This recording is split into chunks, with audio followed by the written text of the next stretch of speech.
चलो, इससे पहले कि हम जो है आगे बढ़े, हमको पहले इसको डिस्कस कर लेना चाहिए, ठीक है? क्योंकि प्रॉब्लम हो रही है बहुत ज़्यादा और तुम लोगों को हाइड्रोजन्स तक इसमें से निकालने नहीं आ रहे। यहाँ पर देखो इक्विवेलेंट हाइड्रोजन्स, इनको देखो जरा, इन हाइड्रोजन्स को देखो, ये हाइड्रोजन्स हैं, ये हाइड्रोजन्स हैं और ये हाइड्रोजन्स हैं, ठीक है? किसी का भी इन्वायरमेंट सेम नहीं है, ये सबसे इजी था। तो इसमें कितने सिग्नल मिल जाएंगे आपको? 3 सिग्नल्स मिल जाएंगे, ये तो सबसे आसान है। यहां देखो, अब यहां पर एक सिमेट्री की लाइन दिख रही है ना। सबसे पहले तो यहाँ के हाइड्रोजन्स निकालो, ठीक है? तो यहां पर हमारे पास कहाँ कहाँ है हाइड्रोजन्स? सबसे पहले तो हमारे पास इसमें हाइड्रोजन्स एरोमेटिक रिंग में यहां पर है। सिमेट्री की लाइन पहले बना दो, सिमेट्री की लाइन पहले बना दो, ये भी सिमेट्री की लाइन, ठीक है? हाइड्रोजन्स कहाँ कहाँ पर है? यहाँ पर एक हाइड्रोजन है, इधर एक हाइड्रोजन है, इधर एक हाइड्रोजन है, इधर एक हाइड्रोजन है। यहाँ पर कोई हाइड्रोजन नहीं है, यहाँ पर 2 हाइड्रोजन मिलेंगे आपको, ठीक है? अब इक्विवेलेंट हाइड्रोजन कहां पर मिलेंगे? ये देखो, इस सिमेट्री की लाइन है, इसका और इसका एनवायरनमेंट सेम है। ये हो गया हमारे पास एक सिग्नल, ठीक है? इन दोनों का कंबाइन एक सिग्नल हो गया, ठीक है? फिर इसके बाद हमारे पास ये हाइड्रोजन है, इनका भी दोनों का एनवायरनमेंट सेम है। देखो प्लेन है ना, इस प्लेन के इधर भी वही चीज है, इधर भी वही चीज है, सिमेट्री है, तो एनवायरनमेंट सेम होंगे दोनों के। ये दोनों मिलकर हमको दूसरा सिग्नल देंगे, ये दोनों मिलकर हमको तीसरा सिग्नल देंगे और ये दोनों मिलकर हमको चौथा सिग्नल देंगे। तो हमको यहाँ भी 4 सिग्नल मिल जाएंगे, ठीक है? ये भी सिंपल था। यहाँ पर देखो, अच्छा इसमें क्या गलती थी, मैं डिस्क्रिप्शन में लिख चुका था, बता चुका था कि यहाँ पर ये 3 रिंग्स नहीं, 3 डबल बॉन्ड नहीं है, मुझसे गलती हो गई। यहाँ पर ये थे। अब इसके हाइड्रोजन निकाल लो। यहाँ पर एक हाइड्रोजन है, यहाँ पर एक हाइड्रोजन है, इधर एक हाइड्रोजन है, इधर एक हाइड्रोजन है। ये निकालने आते हैं ना? नहीं आते निकालना। गिन क्या करो कि कार्बन के कितने बॉन्ड्स हैं, जितने कम हो 4 होने चाहिए, जितने कम हो उतने हाइड्रोजन लगा दिया करो। अब इस कार्बन को देखो, यहाँ पर ऑलरेडी 4 बॉन्ड्स हैं, तो यहाँ पर हाइड्रोजन नहीं होंगे। अब यहाँ पर भी सिमेट्री दिख रही है, राइट? अब इसकी सिमेट्री प्लेन्स आप इस तरह बना सकते हो, इस तरह बना सकते हो, ठीक है? दोनों हिसाब से आपको ये, आपको जो चारों हाइड्रोजन थे ये मिलकर एक ही सिग्नल देंगे, इन सबका एनवायरनमेंट सेम है। अगर यहां पर ओ नहीं होता, कुछ और होता, तो कहानी क्या हो जाती? चेंज, ठीक है? फिर सिमेट्री की लाइन ये बनती और फिर ये 2 एक सिग्नल देते, ये 2 एक सिग्नल देते। ये उस वक्त होता है जब यहाँ पर कोई और एटम होता है, लेकिन क्योंकि यहाँ पर ऑक्सीजन है तो ये चारों के चारों क्या है? होमोटोपिक, तो ये एक ही सिग्नल देंगे आपको, ठीक है? इन दोनों पर आ जाओ। इसके हाइड्रोजन नहीं निकालने आ रहे हैं। यहाँ पर एक हाइड्रोजन है, देखो ना, इस कार्बन के कितने बॉन्ड है? इस कार्बन के एक बॉन्ड इस एरोमेटिक रिंग से है और एक 2 बॉन्ड इसके इस कार्बन से हैं। तो यहाँ पर एक बॉन्ड कम है, तो यहाँ पर एक हाइड्रोजन दे दिया। यहाँ पर एक एक हाइड्रोजन आएगा और यहाँ पर कितने हाइड्रोजन? कार्बन के 2 ही बॉन्ड हुए, तो यहाँ पर 2 हाइड्रोजन हैं, ठीक है? अब यहाँ पर देखो जरा, ये हाइड्रोजन, इस हाइड्रोजन और इस हाइड्रोजन को देखो, देखो ये हाइड्रोजन तीनों के एनवायरनमेंट चेंज है। ये बिल्कुल वैसे, इसको अगर भूल जाओ ना कि ये बना हुआ है, अभी फिलहाल इसको भूल जाओ, ठीक है? बस एक एरोमेटिक रिंग बनी हुई है, यहाँ पर एक सब्स्टिट्यूएंट लगा हुआ है। इसको मैं ऐसे भी बना सकता हूं, देखो गौर से,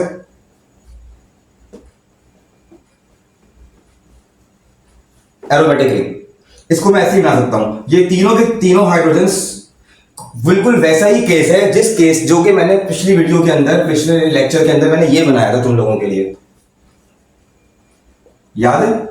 मैंने कहा था ये 3 सिग्नल देगा, इससे ही प्रॉब्लम हो रही थी, ये भी समझाना था। तो देखो, इस लोग कह रहे थे कि ये दोनों के एनवायरनमेंट सेम है। कुछ लोगों के दिमाग में ये आ रहा है कि इसका भी सेम है, इसका भी सेम है। कैसे सेम है? इस हाइड्रोजन के ऊपर कौन है? क्लोरीन, इधर हाइड्रोजन है, तो ये तो डिफरेंट है इन दोनों से, ठीक है? इसको तो समझ में आएगा कि ये एक अलग सिग्नल देगा, चलो ठीक है। ये दोनों के एनवायरनमेंट सेम नहीं है। इस हाइड्रोजन के सिस में कौन लगा हुआ है? क्लोरीन, और इस हाइड्रोजन के ट्रांस में लगा हुआ है क्लोरीन। ये सेम नहीं हो सकते, ठीक है? अब इसकी एक्सप्लेनेशन ये है कि बीच में डबल बॉन्ड है। अगर सिंगल बॉन्ड होता बीच में तो मैं तुम लोगों की बात मान लेता। क्यों? क्योंकि फिर बॉन्ड रोटेशन की वजह से ये क्लोरीन फिक्स नहीं है, ठीक है? ये क्लोरीन फिर बॉन्ड रोटेशन, क्योंकि बीच में सिंगल बॉन्ड होता है, सिंगल बॉन्ड होता है तो फिर वो रोटेट होता है। तो बॉन्ड रोटेशन की वजह से ये कभी नीचे आता, कभी ऊपर आता, कभी नीचे आता, कभी ऊपर आता। तो इन दोनों के एनवायरनमेंट सेम हो जाते हैं। अच्छा, यहां पर फिर अगर सिंगल बॉन्ड होता, यहां पर एक और हाइड्रोजन होता, तो इन तीनों के एनवायरनमेंट सेम ही कहलाते हैं, ठीक है? लेकिन चूंकि यहां डबल बॉन्ड है तो ये बॉन्ड फिक्स है, इट कांट रोटेट, रोटेट नहीं हो सकता, तो ये फिक्स है।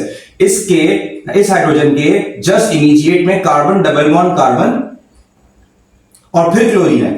इधर भी वही सीन है इसके भी कार्बन, डबल बॉन्ड कार्बन और फिर क्लोरीन है। लेकिन फर्क क्या है कि इसके सिस में क्लोरीन है, सेम फेस में, इसके ट्रांस में।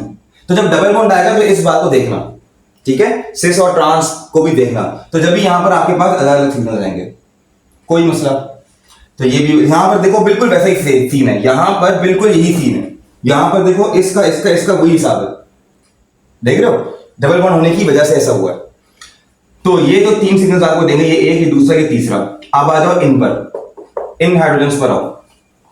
तो अगर इन हाइड्रोजन्स को देखो तो ये देखो,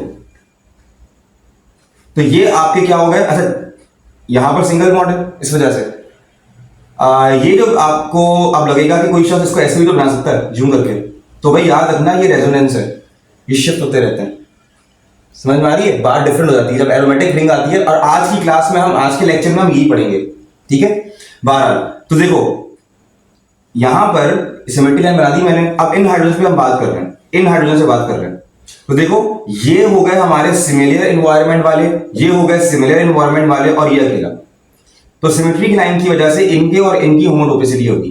तो 1 2 3 सिग्नल इसके हो गए, चौथा सिग्नल इसका हो गया, पांचवा सिग्नल इन दोनों का हो गया, छठा सिग्नल इन दोनों का, इस अकेले का हो गया। तो कितने सिग्नल हुए, 1 2 3 इसके, चौथा इसका, पांचवा इन दोनों का, और छठा इसका। कोई मसला, इसके 6 सिग्नल हो गए। इसको आप खुद ही कर लेना, ठीक है। कितने सिग्नल मैं करा देता हूं, यहां पर 3 हाइड्रोजन हैं। अब मैं हाइड्रोजन नहीं दिखा रहा, खुद से दिमाग लगाओ। यहां पर हाइड्रोजन 3 है, यहां पर भी 3 है, यहां पर भी 3 है, ये तीनों के एनवायरनमेंट सेम है, तो ये एक सिग्नल देंगे। यहां कोई हाइड्रोजन नहीं, यहां कोई हाइड्रोजन नहीं है, फिर कहां हाइड्रोजन है, यहां पर एक है, यहां एक, यहां एक, यहां एक है। सिमेट्री लाइन बना दो, एक सिग्नल इसका, दूसरा इन दोनों का, तीसरा इन दोनों का, चौथा इसका, इसके 4 सिग्नल है, ठीक है। तो ये खुद करना था। अगर खुद से नहीं आ रहा तो इसका मतलब ये है कि आप लोग इसको इमेजिन सही से नहीं कर पा रहे, ठीक है। और इमेजिन क्यों नहीं कर पा रहे सही, इमेजिन यूं नहीं कर पा रहे कि तुम लोगों की अंदर, तुम लोगों की जो वो है क्या कहते हैं, आदत नहीं है इन मॉलिक्यूल्स को देखने की, ठीक है। कम मॉलिक्यूल्स देखने तुम लोगों ने, जितने, मैं जब भी कह रहा था, जितने ज्यादा मॉलिक्यूल्स की प्रैक्टिस कर सकते हो करो, ताकि फैमिलियरिटी है और देखते ही फिर इनको आदत हो गई। आज की क्लास, अच्छा हाँ, लास्ट लेक्चर में एक छोटी सी गलती मुझसे हुई है, समझाने में नहीं हुई है, किसी कॉन्सेप्ट में गलती नहीं हुई है, बस वो गलती एक सिली मिस्टेक थी। जब मैंने यहाँ पर प्रोपेन बनाया था, यहाँ पर एक मिथाइल ग्रुप लगा दिया था, साइक्लोप्रोपेन बनाया था, तो मैंने जो है बोला था कि इसमें 3 सिग्नल आएंगे, हालांकि 4 आने थे। वो गलती मुझसे यूं हुई थी कि मैंने कहा था कि ये एक अलग सिग्नल देगा, ये एक अलग सिग्नल देगा, इसका एनवायरनमेंट टोटली डिफरेंट है, तो ये तो अलग सिग्नल देगा पहला, ठीक है। ये बिल्कुल डिफरेंट है, तो ये देगा, ये देगा पहला, ये देगा दूसरा, ठीक है। ये अलग सिग्नल देगा, अलग सिग्नल देगा। फिर मुझसे गलती हुई कि मैंने बोला था कि ये देखो अलग से होमोटोपिक है, ये अलग होमोटोपिक सेट है, तो मैंने फिर इसको बोलना चाहिए था कि तीसरा सिग्नल देगा। मुझसे गलती ये हुई कि मैंने इसको बोला ये दूसरा सिग्नल देगा, तो ये 2 2 हो गया, और फिर मैंने कहा ये तीसरा सिग्नल देगा। हालांकि मैंने होमोटोपिक हाइड्रोजन निकाले 4 ही थे, लेकिन नंबरिंग मैंने 1 की 2 दफा कर दी, 2 2, समझ में आई। तो इस वजह से फिर वहां पर मैंने बोल दिया कि 3 सिग्नल देगा, हालांकि ये तीसरा सिग्नल है, ये चौथा सिग्नल है। तो ये देखना, होमोटोपिक हाइड्रोजन मैंने निकालना गलत नहीं बताया, सिर्फ मुझसे गलती है इस नंबरिंग की हो गई, तो ये 4 सिग्नल देगा। बात सारी ये है कि होमोटोपिक हाइड्रोजन निकालने आने चाहिए, ठीक है। वो मैंने गलत नहीं बताया, वो सही बताया, वो हमेशा सही बताऊंगा मैं, वो गलत नहीं बता सकता। अब अगर सोचो मैं साइक्लोप्रोपेन में CH3 लगाने के बजाय क्लोरीन लगा दूं, तो ये 4 सिग्नल देगा। आगे देखते हैं। तो देखो इधर तो हाइड्रोजन है ही नहीं, ये बिल्कुल अलग हाइड्रोजन है, ये पहला सिग्नल देगा, फिर यहां पर क्या है, दूसरा सिग्नल देगा, और ये देखो ये तीसरा सिग्नल देगा, तो यहां पर 3 सिग्नल देगा। तो साइक्लोप्रोपेन में एक सब्स्टिट्यूट लगा हुआ है, तो फिर आखिर हम लोग के 4 सिग्नल देगा, ये नहीं बोल देना, देखना हाइड्रोजन को, ठीक है। तो ये 3 सिग्नल देगा, ये 4 सिग्नल देगा, और मॉलिक्यूल्स हैं, तो ये खुद से करना था काम। अब तुम यहां पर मिथाइल में 2 CH3 लगा दो, 2 Cl लगा दो अपनी मर्जी से, और फिर देखो कितने सिग्नल देगा, और फिर इसको सर्च करो, डेटा से कन्फर्म करो। बहरहाल आज की क्लास हमारी जो है वो है केमिकल शिफ्ट, ठीक है भाई। अब हम पढ़ेंगे केमिकल शिफ्ट। NMR के अंदर अगर हमको 2 सिग्नल मिलते हैं अलग अलग जगहों पे, या 3 मिलते हैं अलग अलग जगहों पे, तो अब हमारे पास अगर कोई एक मॉलिक्यूल भी बना हुआ है, उसमें बहुत सारे हाइड्रोजन्स भी हैं, तो हम आज की क्लास में आप समझेंगे कि होमोटोपिक हाइड्रोजन्स के सेट जो मैं कह रहा हूं, कब से एक सिग्नल ये देंगे, एक सिग्नल ये देंगे। अब हम पढ़ेंगे कि हम कोरिलेट कैसे कर सकते हैं कि फलाना सिग्नल जो है वो इस होमोटोपिक सेट का है, फलाना सिग्नल जो है वो इन होमोटोपिक सेट का है, फलाना सिग्नल जो है वो इन होमोटोपिक हाइड्रोजन। हमें अब कोरिलेट करना है कि कौन सा सिग्नल किन हाइड्रोजन्स का है, ये हमारी आज की क्लास है। ठीक है, ठीक है भाई। इससे पहले कि हम इंटरप्रिटेशन के इस पार्ट पर हैं, कुछ थ्योरी की चीजें पढ़नी है। और हमने अब जो चीजें पढ़नी है वो बहुत जरूरी हैं। सबसे पहली चीज हमने पढ़नी है शील्डिंग, डीशील्डिंग, और पढ़ना हमने एन आइसोट्रोपिक इफेक्ट। ठीक है, ये तीनों चीजें पढ़नी है। पढ़ते हैं। जो चीज लॉजिक नहीं बना रही होती वो गलत होती है। उसमें कुछ प्रॉब्लम है, महसूस हो रहा है, अंदर से फीलिंग आ रही है कि यार ये सेंस नहीं बना रही बात, वो गलत है। ठीक है, तो मैं अगर एक बात बोलूंगा फिर दूसरी बात बोलूंगा, वो आपस में टकरा रही हूं, तो उनमें से कोई एक बात गलत है। तो मैं अगर थ्योरी की कुछ चीजें बता रहा हूं, अभी जैसे मैंने होमोट्रोपिक हार्डनेस बताया, होमोट्रोपिक हार्डनेस की थ्योरी बता रहा हूं, और वो थ्योरी समझाने के बाद फिर मैं जब मॉलिक्यूल्स उन लोगों को बताया और बताया इतने सिग्नल आ रहे हैं और वो इतने सिग्नल नहीं आ रहे, इसका क्या मतलब है? एक बात गलत है। या तो थ्योरी में कोई बात मैंने गलत बोली है, या ये सिग्नल्स वाली बात गलत है। इतने सिग्नल नहीं, इतने सिग्नल आने चाहिए। हमारी बात समझ में आ रही है? तो अब जो मैं बातें बताने वाला हूं, इन बातों को बेस बनाकर प्रिडिक्शंस करनी है हमने अब। ठीक है, और वो प्रिडिक्शन गलत नहीं होनी चाहिए। अगर मेरी कोई प्रिडिक्शन गलत हुई तो इसका मतलब मैं गलत पढ़ाया मैंने। ठीक है, या मेरी प्रिडिक्शन गलत है। ठीक है, कोई भी बात, दोनों बातें एक साथ सही अगर हुई तो मजा आएगा। तो इन बातों को बहुत अच्छे से विजुअलाइज करना, जितनी अच्छी इन बातों को विजुअलाइज करेगा, इमेजिन करेगा, उतने ही अच्छी वो प्रिडिक्शन और सही जवाब देगा आने वाले प्रॉब्लम्स के। ठीक है, शील्डिंग, डीशील्डिंग। एटम होता है, एटम, मॉलिक्यूल छोड़ दो अभी, एटम। एटम के दरमियान में न्यूक्लियस है, और नाम क्या है? NMR, nuclear magnetic resonance. यानी कि ये एक न्यूक्लियर फिनोमेना है। न्यूक्लियस इंटरेक्ट कर रहा है, ना कि इलेक्ट्रॉन्स।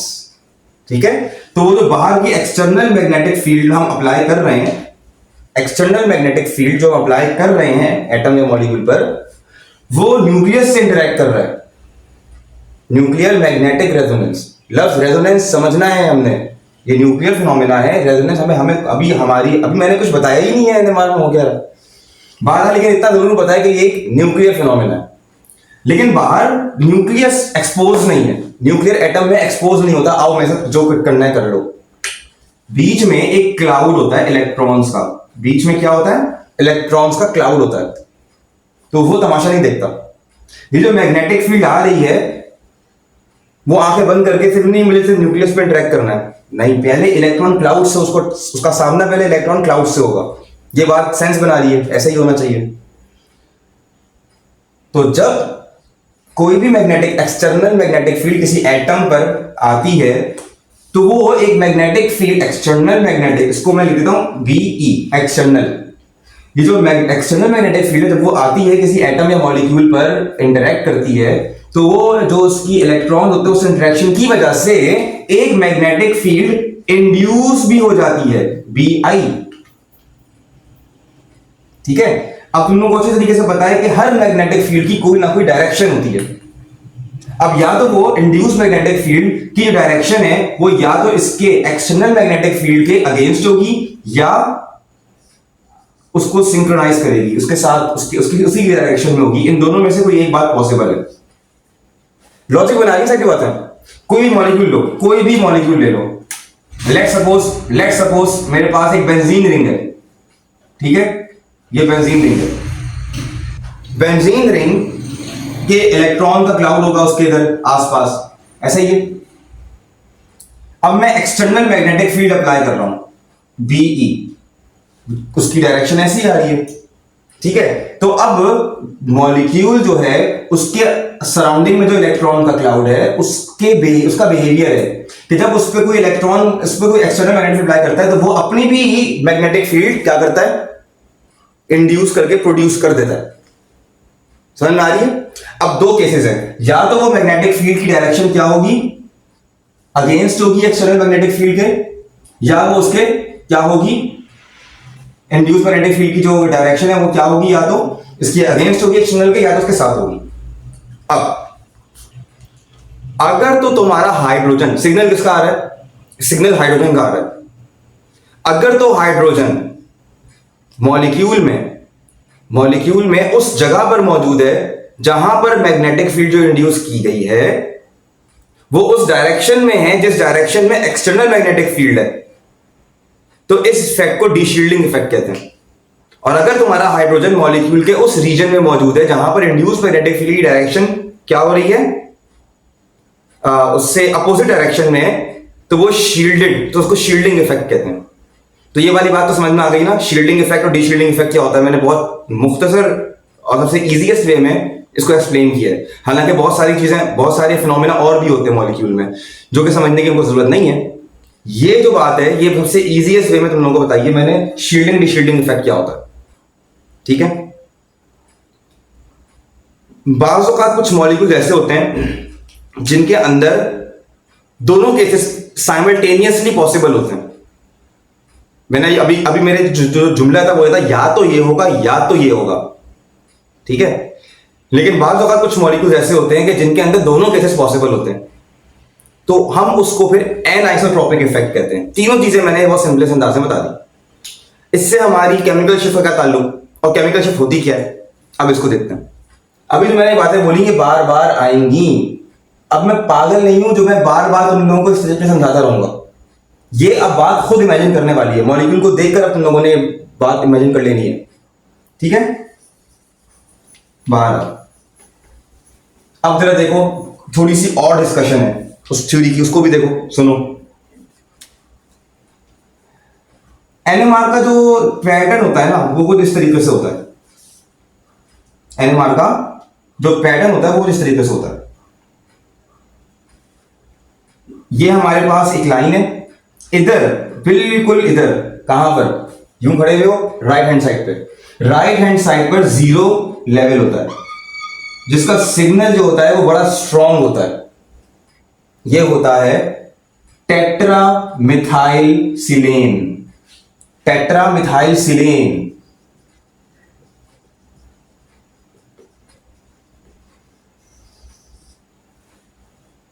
अब सुनना, ये एक मॉलिक्यूल है, इसका स्ट्रक्चर बताओ।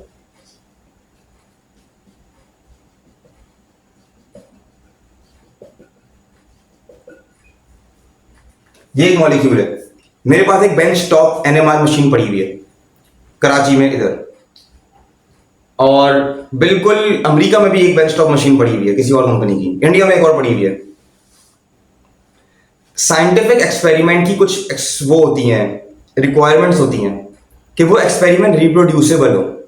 रिप्रोड्यूसेबल मतलब ये कि वो तुक्के में ना हो गया हो। अगर मैं उसको कराची में करूं, वो एक्सपेरिमेंट अमेरिका में हो रहा हो, एक्सपेरिमेंट इंडिया में हो रहा हो, तो वो रिप्रोड्यूसेबल हो। अगर वो रात के 10 बजे हो रहा है और फिर सुबह 1 बजे हो रहा है, तो वो एक्सपेरिमेंट के रिजल्ट्स क्या हो, रिप्रोड्यूसेबल हो, यानी कि दोबारा से वो रिजल्ट्स मुझे मिल रहे हो। अगर मैं लेट सपोज किसी अराइल हैलाइड का एनएमआर ले रहा हूं, अमेरिका में भी अराइल हैलाइड का एनएमआर लिया जा रहा है, रिप्रोड्यूसेबल हो सेम। लेकिन ऐसा होता नहीं है।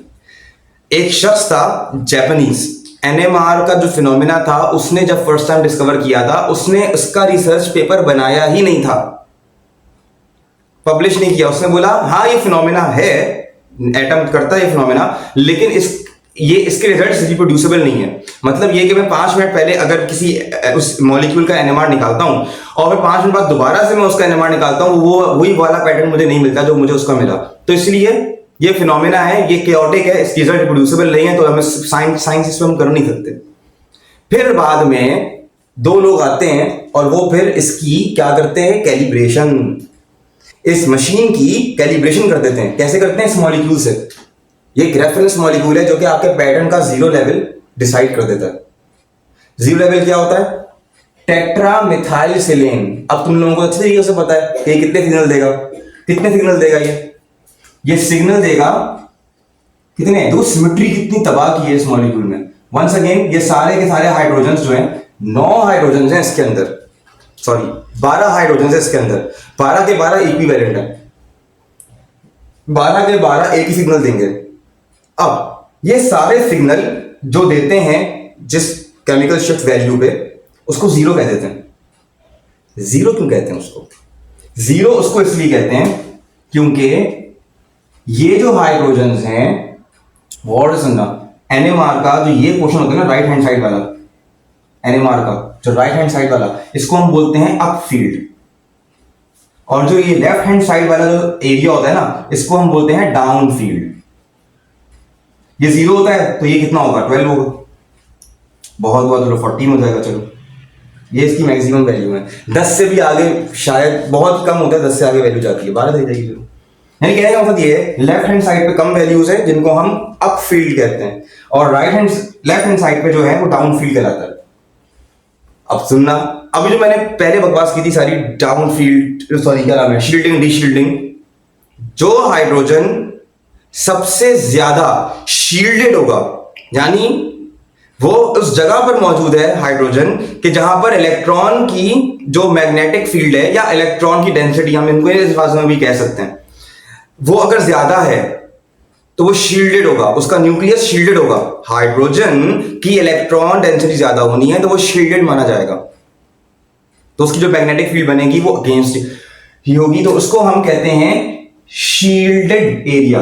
तो देखो NMR का तो ये जो पोर्शन है ना, कौन सा, अप फील्ड वाला, यहां पर उन हाइड्रोजन्स का सिग्नल आएगा जो क्या होंगे, शील्डेड होंगे।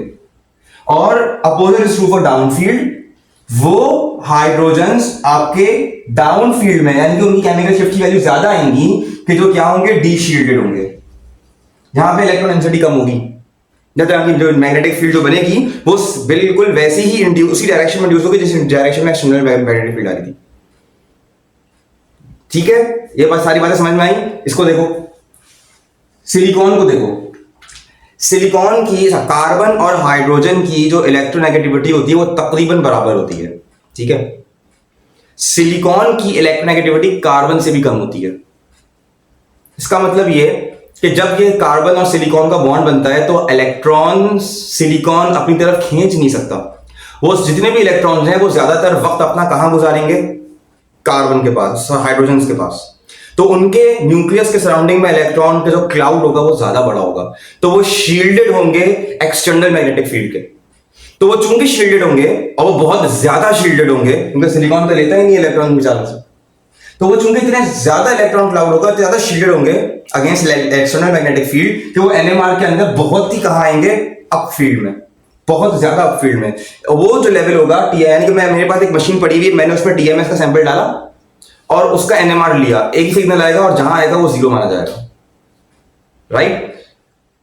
उससे फिर कंपेयर करते हैं हम, उस वैल्यू से फिर हम फॉर्मूले में डालते हैं और फिर उन वैल्यू से वो मशीन खुद करती है, हमको नहीं करना पड़ता। तो वो फिर दूसरे मॉलिक्यूल्स जो भी हम डालेंगे उनके प्रोडक्ट्स में जहां आएगा वो फिर वो कैलकुलेशन होती रहती है। उन फॉर्मूलों में कोई जाने की जरूरत नहीं है, हमारे कोर्स का हिस्सा नहीं है वो वैसे भी जरूरत भी नहीं पड़ने की, क्योंकि वो मशीन खुद ही करेगी काम, हमें कुछ नहीं करना, वो पैटर्न खुद ही बना देगी। तो वो कंपैरिजन करती है। बारह मेरी बात समझ में आ रही है सारी, शील्डेड डीशील्डेड की इफेक्ट समझ में आ रहा है आहिस्ता आहिस्ता। कोई सिग्नल अगर उधर आ रहा है तो क्यों आ रहा है, समझ में आ रहा है। कोई सिग्नल इधर आ रहा है, अभी बहुत अच्छा समझ में नहीं आ रहा, मसला नहीं है। अब आ जाओ आगे एग्जांपल्स पे, एग्जांपल्स पे आ जाओ। इसको नहीं मिटाना चाहिए था, मैं बता रहा हूं। लेकिन मॉलिक्यूल पे आओ, ठीक है। एक एग्जांपल है हमारे पास, कौन सी एग्जांपल है, एक मिनट अच्छी एग्जांपल देखो जो ना बहुत मुश्किल हो और जिससे बात भी समझ में आ जाए, ठीक है। जो एग्जांपल हम लेंगे वो ये लेंगे, ये मॉलिक्यूल कल भी आया था, इथाइल एसीटेट। इथाइल एसीटेट भी नहीं, बल्कि हमको लेना चाहिए जो और आसान, हम लेंगे मिथाइल एसीटेट। देखो और से देखना, आप ये बात सुनना, मिथाइल एसीटेट, ये बना दो पहले एसीटेट, यहां लगा दिया मिथाइल ग्रुप, इसके हाइड्रोजन मैंने अलग से दिखा दिए, यहां पे इथाइल के हाइड्रोजन मैंने अलग से दिखा दिए, ठीक है। इसका जब NMR आता है कितने सिग्नल्स आएंगे, ये TMS की लाइन मैंने बना दी 0, ये TMS की लाइन है। अब मुझे बार बार बोलना ना पड़े, TMS की लाइन है ये। कितने सिग्नल आएंगे, और होमोटोपिक हाइड्रोजन देखो, ये 3 एक है इनके एनवायरमेंट, ये 3 एक है। चलो भाई, कल के लेक्चर से ये तो प्रिडिक्ट कर लिया कि 2 सिग्नल्स आएंगे। अब इसके सिग्नल्स जो 2 आते हैं वो एक वैल्यू है हमारे पास 2, एक वैल्यू है 3.5, एक वैल्यू है 2, एक वैल्यू है 3.5। अब मुझे बताओ ये सिग्नल इन हाइड्रोजन्स का है या ये सिग्नल इन हाइड्रोजन्स का है? हमें क्या पता? क्यों नहीं पता? गौर से सुनना मेरी बात, एक दफा सुन लो गौर से, फिर सारे मॉलिक्यूल्स तुम लोगों की फिंगर टिप्स पर। ये जो ऑक्सीजन है इसका नेचर क्या है? इसका नेचर है इलेक्ट्रोनेगेटिव। ये हाइड्रोजन, ये ऑक्सीजन डायरेक्टली अटैच है एक ऐसे कार्बन के साथ कि जिसके साथ ये प्रोटॉन्स, ये हाइड्रोजन अटैच है। तो इन हाइड्रोजन्स के बेस जस्ट इमीडिएट एनवायरनमेंट में एक ऐसा एटम मौजूद है जो कि चूस रहा है सारे इलेक्ट्रॉन्स को अपनी तरफ। तो इनके पास इलेक्ट्रॉन डेंसिटी कम है या ज्यादा है? कम है, क्योंकि सारे इलेक्ट्रॉन्स तो इधर चूसे जा रहे हैं। तो मॉलिक्यूल में इधर इलेक्ट्रॉन डेंसिटी ज्यादा है और इधर इलेक्ट्रॉन डेंसिटी कैसी है? कम है। इलेक्ट्रॉन डेंसिटी चूंकि इन हाइड्रोजन्स के पास कम है, तो एक्सटर्नल मैग्नेटिक फील्ड जब आ रही है तो ये शील्डेड है, डी शील्डेड है भाई, डी शील्डेड है। तो इनका सिग्नल अप फील्ड में आना चाहिए या डाउन फील्ड में? ये अप फील्ड है, ये डाउन फील्ड है। मैंने क्या बताया था, इधर कौन से आते हैं? शील्डेड। तुम लोग याद कैसे रखोगे कि इधर शील्डेड आते हैं? क्योंकि TMS is the zero level. सबसे ज्यादा शील्डेड अगर मॉलिक्यूल मौजूद है पूरी एनएमआर की दुनिया में तो वो टीएमएस है। बताया ना क्यों? क्योंकि सिलिकॉन की इलेक्ट्रोनेगेटिविटी बहुत कम होती है, तो कार्बन से वो इलेक्ट्रॉन खींच नहीं सकता, प्रोटॉन से खींच नहीं सकता, तो वहां पर बहुत इलेक्ट्रॉन क्लाउड बड़ा होता है, तो वो शील्डेड होते हैं एक्सटर्नल मैग्नेटिक फील्ड से। तो शील्डेड आते हैं अप फील्ड में और डाउन फील्ड में क्या आते हैं? D shielded. अब ये जो हाइड्रोजन है इनके इलेक्ट्रॉन सारे के सारे तो ऑक्सीजन इलेक्ट्रोनेगेटिव ने ले लिए तकरीबन, तो इनके पास तो शील्डिंग ही नहीं है। तो ये जो सिग्नल मेरे पास आ रहा है अप फील्ड में, वो रेजोनेट कर रहा है इन हाइड्रोजन्स को। अब अगर मैं देखूं इस इन हाइड्रोजन्स को, इन हाइड्रोजन्स के इमीडिएट सराउंडिंग में कार्बन है और फिर ऑक्सीजन है। तो ये जो हाइड्रोजन्स हैं ये जरा दूर है इलेक्ट्रोनेगेटिव पार्ट से, तो इनके पास जो इलेक्ट्रॉन्स हैं वो थोड़े ज्यादा होंगे एज कंपेयर टू, थोड़ी ज्यादा इलेक्ट्रॉन डेंसिटी घेरेंगे as compare to these hydrogens. तो ये जरा शील्डेड होंगे, तो ये शील्डेड होंगे, तो जब इनका ये सिग्नल दिया जा रहा है। इतनी सी बात। तो अब अगर तुम लोगों को मॉलिक्यूल दिखा दूं, तुम लोगों के पास अब ये एबिलिटी है कि तुम लोग उनमें होमोटोपिक हाइड्रोजन ढूंढ सकते हो, यानी कि नंबर ऑफ सिग्नल्स पे बात कर सकते हो कि इतने सिग्नल आएंगे इस मॉलिक्यूल में। अब तुम लोग ये बहस कर सकते हो, और अब ये बहस भी कर सकते हो कि अगर तुमको एनएमआर भी दे दिया जाए तो तुम लेबल भी कर सकते हो ये सिग्नल इन हाइड्रोजन्स का, ये सिग्नल इन हाइड्रोजन्स का है, और क्यों। अब हम थोड़ी सी अपने इस मॉलिक्यूल को कॉम्प्लिकेट करते हैं। अब हम डिस्कस करेंगे दूसरे मॉलिक्यूल को। अब जो मॉलिक्यूल हमारे पास है वो है 112 डाइक्लोरोइथेन। मॉलिक्यूल बना देता हूं, 112 डाइक्लोरोइथेन। इसका जब एनएमआर, छोड़ दो अभी एनएमआर को, पहले तो प्रिडिक्ट करो कि इसके सिग्नल कितने आएंगे। ये टीएमएस का जीरो लेवल हो गया, मुझे बताओ इसके सिग्नल कितने आएंगे, कितने मूवमेंट हो गए। बहुत आसान है, यहां पर एक हाइड्रोजन आ गया, इसका एनवायरमेंट अलग है तो ये एक सिग्नल देगा, और ये जो हाइड्रोजन है ये दूसरा सिग्नल देंगे। अब मुझसे ये तो नहीं बोलोगे कि ये दोनों जो हैं ये होमोटोपिक नहीं है, ऐसा बोलोगे? नहीं बोलोगे। बीच में सिंगल बॉन्ड है, बॉन्ड रोटेशन हो रही है इसलिए। 12, तो ये दो जो हाइड्रोजन हैं ये होमोटोपिक हो गए, एक सिग्नल देंगे, एक सिग्नल देंगे, दो सिग्नल आएंगे। अब इनका जब अगर मैं एनएमआर देखता हूं तो मुझे एनएमआर इसका कुछ इस तरीके से दिखता है। 4 पे मुझे डबलेट मिलता है। अभी मैं तुम लोगों को नहीं बताया डबलेट क्या होता है, ट्रिपलेट क्या होता है, तो अभी इस बात को इग्नोर मारो, ये हमारा लेक्चर 4 होगा। डबलेट ट्रिपलेट क्या होता है? स्प्लिटिंग होता है, ठीक है। बहुत सारी बातें उनको उस पर मुझे करने की अभी। बहरहाल तो देखो बस सिग्नल आ रहा है, क्या आ रहा है भाई? डबलेट आ रहा है 4 पे। 4 पे हमारे पास एक ऐसा सिग्नल आएगा, ये गंदगी से बना दिया मैंने, बहुत सिंपल, चीजों को सिंपल रखते हैं। डबलेट मिलेगा, इसको एक ही सिग्नल कहना भाई, ये एक सिग्नल स्प्लिट हो जाता है, ठीक है। ये सिग्नल है 4 पे, ये हमारा अगला लेक्चर है, ठीक है। फिर हमारे पास ट्रिपलेट में हमको मिल रहा है किस पर? 5.78 पे। 7 बोल के 6 9 कर दो, क्या है? एक ट्रिपलेट मिल रहा है, ठीक है,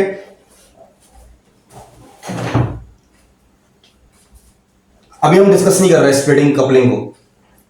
अब ये हाइड्रोजन, पहली बात, up field down field, up field में शील्डेड होता है हाइड्रोजन, डाउन फील्ड में डी शील्डेड होता है हाइड्रोजन।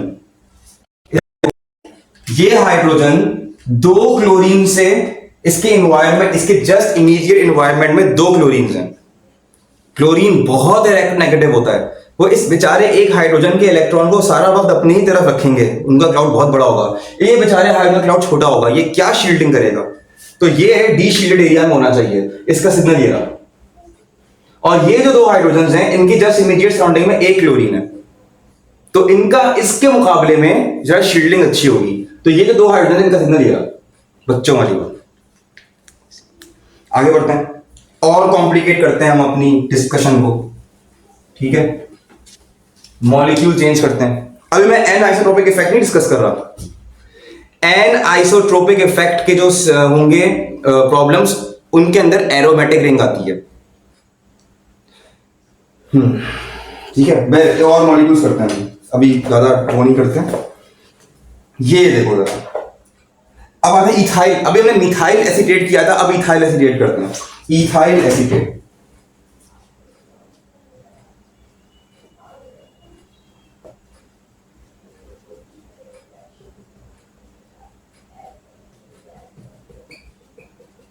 कितने सिग्नल देगा? कितने सिग्नल देगा ये? तो भाई ये तो मैं बता ही चुका था तुम लोगों को प्रैक्टिस में, ये हमको 3 सिग्नल देगा, ये 3 एक, ये 2 एक, ये 3 एक। चलो भाई, इसका अगर हम एनएमआर देखते हैं तो हमको 3 सिग्नल मिलेंगे, और वो 3 सिग्नल को जिस तरह मिलेंगे, 1 पे हमको ट्रिपलेट मिलेगा, 2 पे हमको सिंगलेट मिलेगा, 2, और वो थोड़ा बड़ा होगा इससे। कुछ सिग्नल्स छोटे होते हैं, कुछ सिग्नल्स बड़े होते हैं, ठीक है। इंटीग्रेशन लाइंस बनी हुई आती हैं आपके एनएमआर में, इंटीग्रेशन लाइंस, वो भी मैं इंशाल्लाह बता दूंगा, वो अगला लेक्चर होगा। डेप्थ बहुत है इन चीजों में। ये है 4 पे आपको मिलेगा क्वाड्रेट। मैं अपनी मर्जी से नहीं बना रहा है कुछ भी, कि मैं अपनी मर्जी से इसको छोटा कर रहा हूँ, फिर सबसे बड़ा कर रहा हूँ, छोटा, इसको दरमियाना साइज का बनाया मैंने, मेरी मर्जी नहीं चल रही है। अब ये 3 सिग्नल्स आपको मिल गए। अब मुझे बताना है कि कौन सा किसका है। डायरेक्ट ऑक्सीजन से जो अटैच है उनका क्लाउड छोटा है, तो वो डी शील्डेड है। डी शील्डेड कहां आते हैं? डी शील्डेड आते हैं डाउन फील्ड में, सबसे ज्यादा यही है, इनका सिग्नल ये आ गया। अब हमारे पास 2 ऑप्शंस हैं। ये जो 3 हाइड्रोजन हैं, ये अटैच है कार्बन, कार्बोनिल कार्बन और ऑक्सीजन से, और ये जो है कार्बन, फिर कार्बन और फिर ऑक्सीजन से।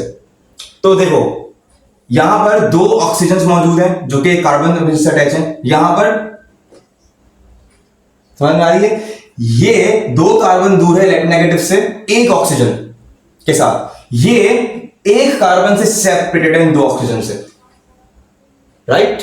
तो कहने का मकसद है कि ये इलेक्ट्रॉन्स, इनका जो होगा शील्डिंग इफेक्ट, तो क्या होगा, ज्यादा हो कम होगा?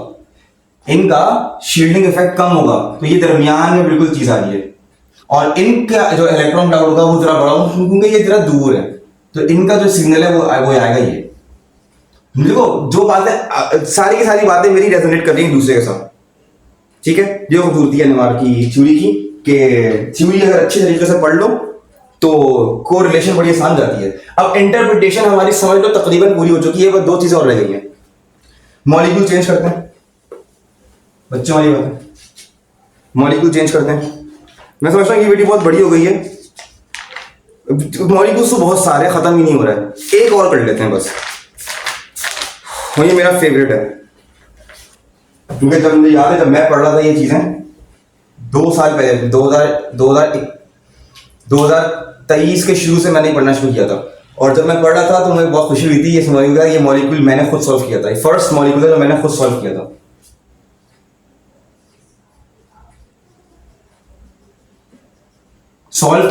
मॉलिक्यूल सॉल्व किया था। क्या मतलब है इसका? मतलब ये है, अब मैं तुम लोगों को बताता हूं मतलब क्या है इसका।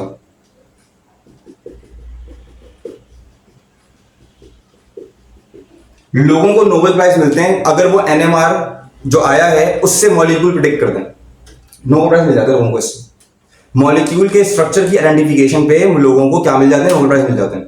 यानी कि अगर मेरे पास एक एनएमआर है, मैं उस और मेरे पास कोई क्लू नहीं है इसका स्ट्रक्चर क्या होगा, अगर एनएमआर को क्रैक करके, इस पैटर्न को क्रैक करके कोई मॉलिक्यूल का स्ट्रक्चर बता दे तो एक बहुत बड़ी बात होती है, ठीक है, केमिस्ट्री में।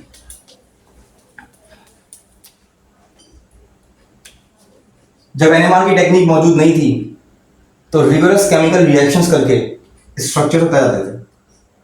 एनएमआर के आने के बाद बहुत इजी हो गया ये काम। ये मॉलिक्यूल है, इधर देखो बहुत सारे हाइड्रोजन हैं, ठीक है। इसको थोड़ा सा सिंपल कर देते हैं, थोड़ा मुश्किल हो गया क्योंकि इधर एक हम अभी अपनी बात को कॉम्प्लिकेट नहीं करते, थोड़ा इजी रखते हैं। हाइड्रोजन सिमेट्री देखो इस मॉलिक्यूल में, सिमेट्री दिख रही है इस मॉलिक्यूल में, ये सिमेट्री है इस मॉलिक्यूल में, ठीक है। तो ये देखो ये 6 हाइड्रोजन्स होमोटोपिक हो गए एक सेम एनवायरनमेंट वाले, ये 3 हाइड्रोजन्स होमोटोपिक हो गए, ये दूसरा सिग्नल लेंगे, और ये एक होमोटोपिक हो गया, ये चौथा सिग्नल देगा। तो इधर 1 2 तीसरा सिग्नल देगा, 3 सिग्नल आएंगे मेरे एनएमआर में। चलो मैंने तो बड़ी आसानी से प्रेडिक्ट कर दिया कि इसमें 3 सिग्नल आएंगे। एनएमआर देखते हैं अब इसका कोरिलेट करते हैं, ये लास्ट है मॉलिक्यूल, फिर नेक्स्ट लेक्चर करेंगे।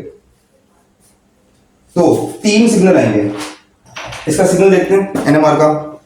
डबलेट आपको मिल रहा है 3.04 पे, नहीं 0.7 पे मिल रहा है, डबलेट मिल रहा है 0.7 पे, ठीक है। आपको फिर मिल रहा है 3.2 पे सिंगलेट, 3.2 पे सिंगलेट मिल रहा है, और फिर आपको 4.5 पे क्वाड्रेट मिल रहा है, ठीक है।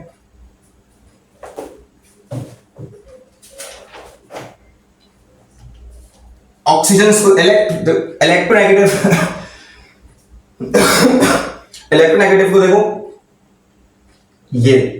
ये हाइड्रोजन चूंकि ऑक्सीजन से डायरेक्टली अटैच है, सबसे ज्यादा डाउन फील्ड होना है।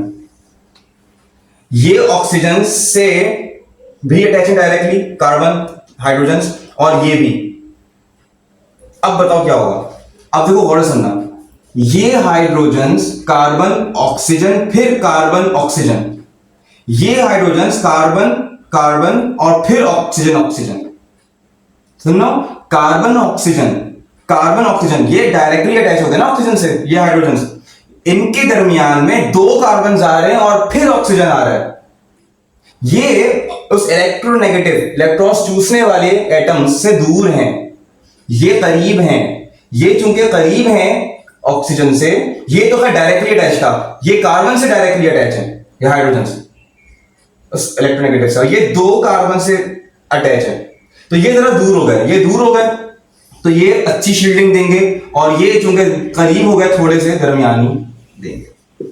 मेरी बातें समझ में आ रही है? अगर आ रही है तो तुम लोगों की इमेजिनेशन अच्छी है, नहीं आ रही है तुम लोगों का आईक्यू लेवल कम है, तुम लोग इमेजिन सही से नहीं कर पा रहे, और इसमें कोई प्रॉब्लम नहीं है। तुम लोग ज्यादा से ज्यादा मॉलिक्यूल्स को देखना शुरू कर दो और सोचना शुरू कर दो इन बातों को। आज फिर इतना ही काफी है। अब नेक्स्ट लेक्चर जो हमारा होगा, थोड़ी देर हम ये और प्रैक्टिस करेंगे, और प्रैक्टिस करके फिर हम कुछ प्रॉब्लम्स करेंगे सॉल्व, ठीक है। और हमारा एंड का गोल पता है क्या है? हमारा इंटरप्रिटेशन अब इतनी पढ़ ली है तो इतना हमारा गोल ये है कि हम एनएमआर के सिग्नल को देखकर मॉलिक्यूल को प्रेडिक्ट कर सकें, ठीक है।